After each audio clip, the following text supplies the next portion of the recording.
राधे कृष्ण दोस्तों, आप सभी को महालक्ष्मी व्रत की बहुत बहुत शुभकामनाएं। आज अष्टमी तिथि है तो गजलक्ष्मी की पूजा की जाती है, हाथी की पूजा की जाती है और इस पूजा में व्रत कथा सुनना बहुत ही अनिवार्य होता है। तो आइए कथा सुनते हैं।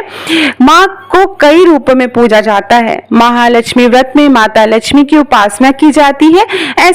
ऐसी मान्यता है कि जो भक्त सच्चे मन से यह व्रत रखकर माता की विधि विधान से पूजा करते हैं, व्रत की कथा को सुनते हैं, उनकी सभी मनोकामनाएं पूर्ण होती है। तो आइए मैं आपको दो कथाएं सुनाऊंगी। तो प्रथम कथा शुरू करते हैं। हाथ में पुष्प और अक्षत ले लेंगे। प्राचीन समय की बात है कि एक बार एक गांव में एक गरीब ब्राह्मण रहता था। वह ब्राह्मण नियमित रूप से श्री विष्णु का पूजन किया करता था। उसकी पूजा भक्ति से प्रसन्न होकर उसे भगवान श्री विष्णु ने दर्शन दिए और ब्राह्मण से अपनी मनोकामना मांगने के लिए कहा। ब्राह्मण ने लक्ष्मी जी का निवास अपने घर में होने की इच्छा जाहिर की। यह सुनकर श्री विष्णु ने लक्ष्मी जी की प्राप्ति का मार्ग ब्राह्मण को बता दिया। मंदिर के सामने एक स्त्री आती है जो यहाँ आकर उपले थापती है। तुम्हें उसे अपने घर आने का आमंत्रण देना होगा। वह स्त्री ही देवी लक्ष्मी है। शुभ मुहूर्त और महत्व। देवी लक्ष्मी के तुम्हारे घर में आने के बाद तुम्हारा धन और धान्य भी भर जाएगा। यह कहकर श्री विष्णु भी चले गए। अगले दिन वह सुबह 4 बजे ही वह मंदिर के सामने बैठ गया। लक्ष्मी जी उपले थापने के लिए आई तो ब्राह्मण ने उनसे अपने घर में आने का निवेदन किया। ब्राह्मण की बात सुनकर लक्ष्मी जी समझ गई कि यह सब विष्णु जी के कहने से हुआ है। लक्ष्मी जी ने ब्राह्मण से कहा, तुम महालक्ष्मी व्रत करो। 16 दिन तक व्रत करने और 16 दिन रात्रि को चंद्र भगवान को अर्घ्य देने के बाद तुम्हारा जो भी मनोरथ है वो पूर्ण होगा। ब्राह्मण ने देवी के कहे अनुसार व्रत और पूजन किया और देवी को उत्तर दिशा की ओर मुंह करके उन्हें पुकारा।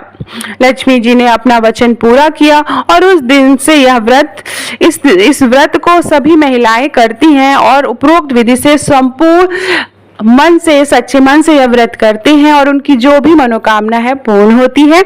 आइए सुनते हैं महालक्ष्मी हाथी पूजा की दूसरी कथा। एक बार महालक्ष्मी का त्योहार आया। हस्तिनापुर में गांधारी ने नगर की सभी स्त्रियों को पूजा का निमंत्रण दिया, परंतु कुंती से नहीं कहा। गांधारी ने 100 पुत्रों ने बहुत सी मिट्टी लाकर एक बड़ा सा हाथी बनाया और उसे खूब सजाकर महल के बीचों बीच स्थापित कर दिया। सभी स्त्रियां पूजा के थाल लेकर गांधारी के महल में जाने लगी। इस पर कुंती बड़ी उदास हुई। जब पांडवों ने कारण पूछा तो उन्हें बताया कि वहां बहुत बड़ा हाथी बना है, तो मैं किसकी पूजा करूं? तो अर्जुन ने कहा, माँ तुम पूजा की तैयारी करो, मैं तुम्हारे लिए जीवित हाथी लाता हूं। अर्जुन इंद्र के यहाँ गए। अपनी माता के पूजन हेतु उन्होंने ऐरावत हाथी को बुलाया। माता ने सप्रेम पूजन किया। सभी ने सुना कि कुंती के यहाँ कहा स्वयं इंद्र का ऐरावत हाथी आया है, तो सभी कुंती के महलों की ओर दौड़ पड़ी और सभी ने वहां ऐरावत हाथी की विधिवत पूजा अर्चना की, माँ लक्ष्मी की पूजा अर्चना की। तो इस तरह से जैसे महालक्ष्मी ने कुंती और पांडवों पर अपनी कृपा बरसाई, उसी तरह हम सब पर अपनी कृपा बरसाएं। तो इसी के साथ यह वीडियो समाप्त करती हूँ। हाथ में जो पुष्प अक्षत है माँ लक्ष्मी को समर्पित कर देंगे और प्रेम से बोलिए ओम नमो भगवते वासुदेवाय, ओम महालक्ष्मी नमः का जाप करेंगे और इसके बाद आरती पढ़ेंगे। बहुत बहुत धन्यवाद ये वीडियो देखने के लिए।